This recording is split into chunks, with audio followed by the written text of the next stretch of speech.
What's up everybody, Nick Costa here, and welcome to this video lesson on jazz time fundamentals.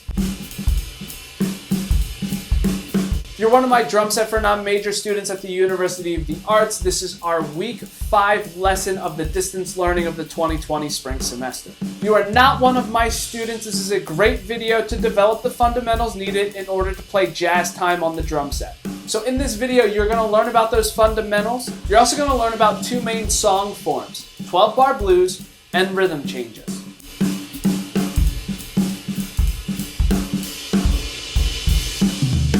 I'm excited to get into this with all of you, so let's get started.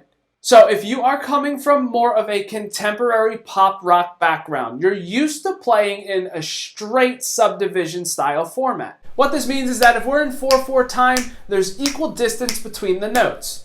So if we're counting eighth note subdivisions, it would be 1 and 2 and 3 and 4 and 1 and 2 and 3 and 4 and. Also, if you were to only play two parts of the drum set, you could get by with playing just the kick drum and the snare drum.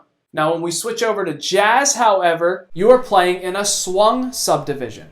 So what that means is that if we're in the same time, or around the same time, we would now count 1 and 2 and 3 and 4, and 1 and 2 and 3 and 4. So for you visual learners out there, it's almost as if you were rolling a ball and an egg. The ball is like straight subdivision. It's nice, it's even, it's consistent, there's equal spacing between the notes. The egg is like the swung subdivision. There's a little bit of a wobble to it, meaning that the distance between the notes is different.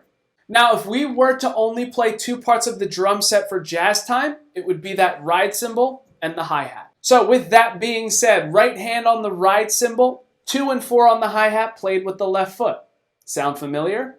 Now, when it comes to playing jazz on the drum set, the bass player is your best friend. You need to make sure that you are locking in with what they are doing to create a nice, consistent foundation for the rest of the ensemble. Another debate that is common with playing jazz music is who is responsible for time. Some people will say the bass player is responsible, others say the drummer is responsible. To be quite honest with you, it's everybody's responsibility, but you need to make sure that that bass player and drummer are locking in together to create the foundation. So for the most part, the bass player is walking a bass line, and when they walk that bass line, they're playing quarter notes for the most part. They're not playing that cheesy jazz ride pattern that some educators tell you you have to play. 1, 2, and 3, 4, and 1. So if they're not doing it and you need to lock in with the bass player, play what they're playing. Quarter notes.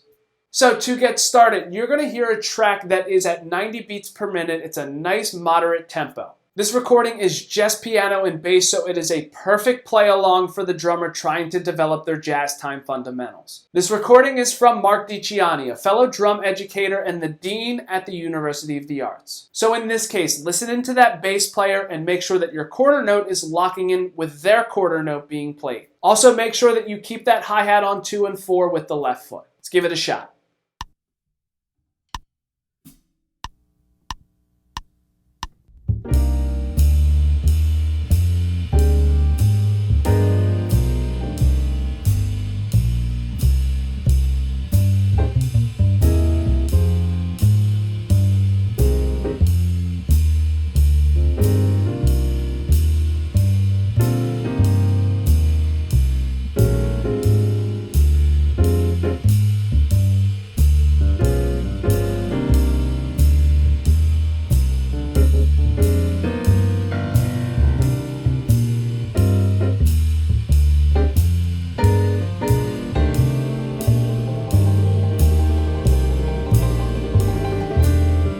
As you're playing, sit back, stay relaxed, make sure that you have that nice fluid motion in your body to keep your time consistent and to make sure you're locking in with your bass player. Once you feel comfortable enough, start to incorporate some skip notes into your playing. But I want you to try to avoid that stereotypical skip note pattern that everyone tells you to play.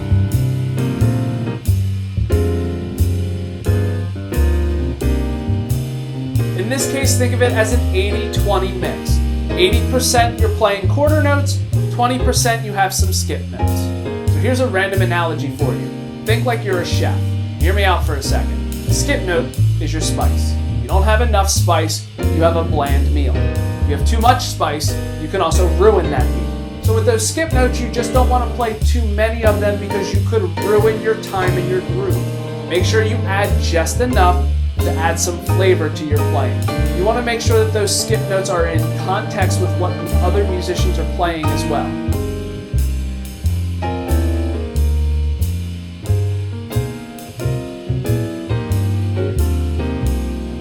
So now that you've added skip notes, let's talk about actually incorporating the left hand and the right foot.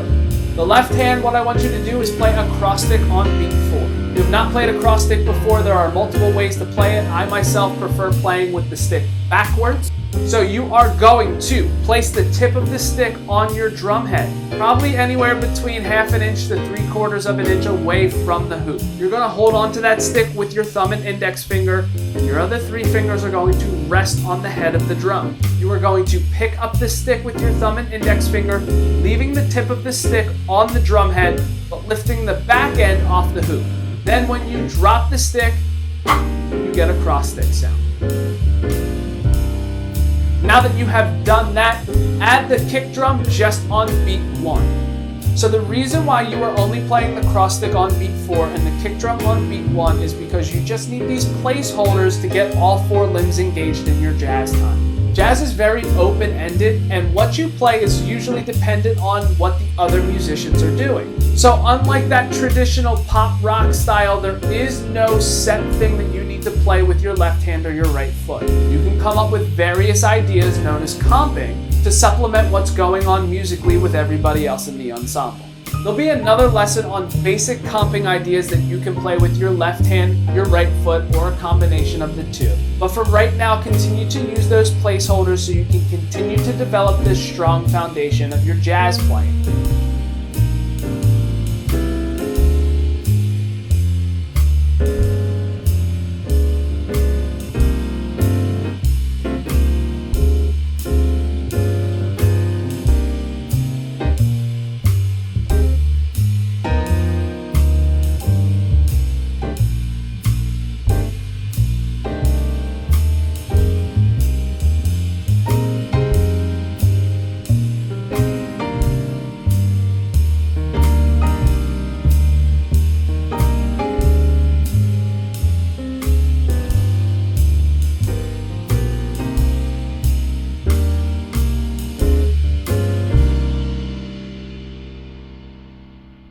So now that you've had that opportunity to listen and or play along to that recording, let's talk about the forms for a second. That last recording is a 12-bar blues. What that means is that you have a form that is 12 measures in length. Once you get to the 12th measure, you just go back to the first measure and play it all over again. So if you are playing in a jazz setting and it's a 12-bar blues, the entire ensemble will play that form 1 or 2 times together as a group. Once they do that, everybody then gets the opportunity to solo while the rest of the group continues to hold down a foundation for them to improvise over top of. So in this case, your role as the drummer is to continue to play your jazz time and lock in with that bass player. When it comes time for the solos, listen into the soloist, listen into your bass player, see what they're coming up with, and start to interact with them as if you're having a conversation. Now with that in mind, let's start talking about the other form, rhythm changes. Rhythm changes is usually 32 bars in length, and it follows an AABA format. Both the A section and the B section usually are 8 measures in length, and the form consists of 2 A sections, which gives you 16 measures, followed by a B section and an additional A section, which is another 16 measures. Now there are times where you will play something different for the A section and the B section. In this case, with this recording, you are going to play a 2-feel for the A section and straight ahead for the B section. So what I mean by 2-feel is that the bass player is going to be emphasizing beats 1 and 3. So you should be doing the same. Play beats 1 and 3 on the ride cymbal. You can continue to play the hi-hat on 2 and 4 if you would like. The last thing you want to do is play straight quarter notes while your bass player is not walking a bass line. If you want to, you can add skip notes to this as well. Usually they are on the end of 2 and the end of 4. So if you were to add those skip notes, you would play 1 and 3 and 1 and 3 and 1. So again, for those A sections, play that 2-feel. For the B sections, your bass player is going to start walking, so you're going to switch over to playing quarter notes. Let's give it a shot.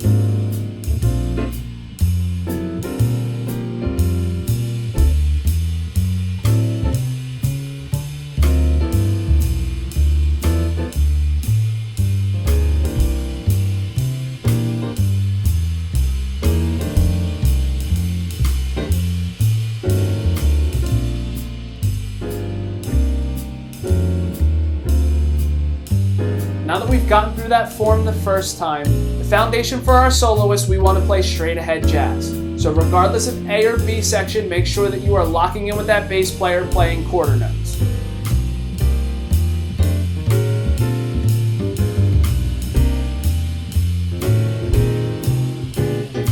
Make sure you're starting out with the quarter note locking in with the hi-hat on 2 and 4, and start to build upon that. Add some additional skip notes on the ride, then start to add that snare drum on beat 4, add that bass drum on beat 1.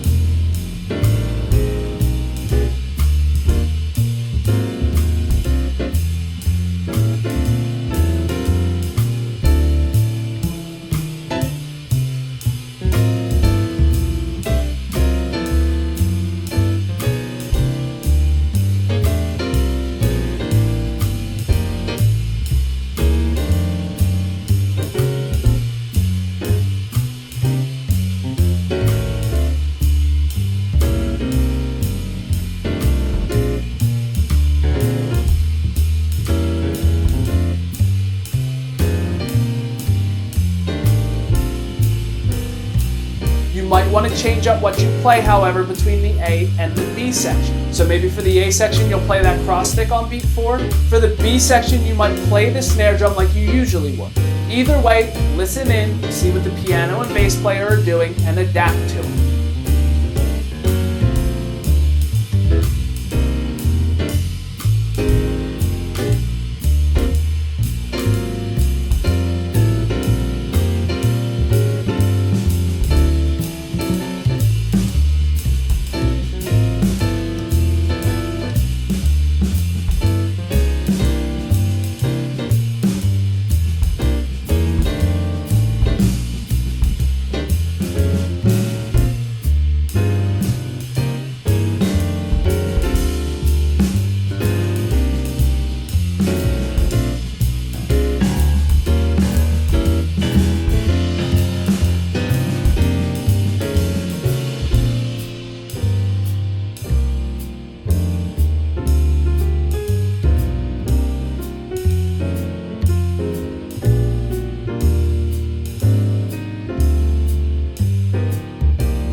So now that you've had the opportunity to play some jazz fundamentals and both in a 12-bar blues and rhythm changes setup, here are 2 additional songs that you can listen to help you play along to those forms. So for the 12-bar blues, listen to So What off of Miles Davis's Kind of Blue.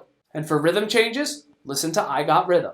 Links to those 2 songs as well as the 2 recordings on this video for Mark DiCiani are all in the description below. Also, I would highly recommend you check out Mark D's podcast on Jazz Time in case you're looking for some additional content on the fundamentals. You can access that podcast by clicking the link here.